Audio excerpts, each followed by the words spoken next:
कौन पढ़िबा? चलो गोटे गप शुणिबा हैला। से दिन बनर पशु माने सोईकी उठिले।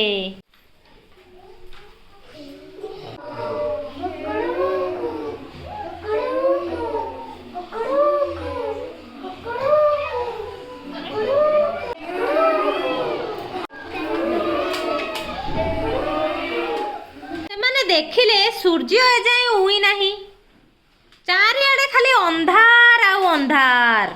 एथर सबु जाक पशु एकाठी होई सूर्य को उठाइबा को बाहरिले।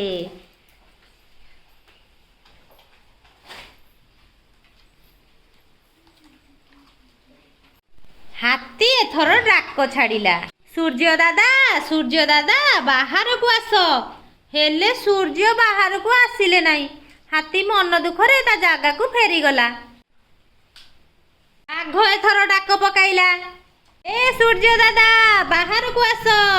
किंतु सूर्य आसिले नहीं, से मध्य फेरीगला। भालू रड़ी छाड़िला,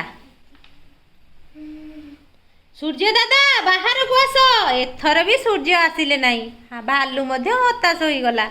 एथर कुकुड़ा आसी कहिला, मु चेष्टा करिबि कि? एहा सुनी समस्ते हसिबाकू लागिले। भालू कहिला, ठीक अछि, तू थरे चेष्टा करी देख। एथर कुकुड़ा डाक छाड़िला, कुकुड़ू कु। ता डाक सुनी सूर्य टिके बाहर को आसिले। एथर सूर्य टिके बाहर को आसिले। ता पुणी थरे डाकिला, सूर्य अधा बाहर को आसिले। तृतीय थर कुकुड़ा पुणी डाकिला, एथर सूर्य पूरा बाहर को आसीगले। सेई दिन ठारू कुकुड़ा राबिले सूर्य बाहर को आसंती।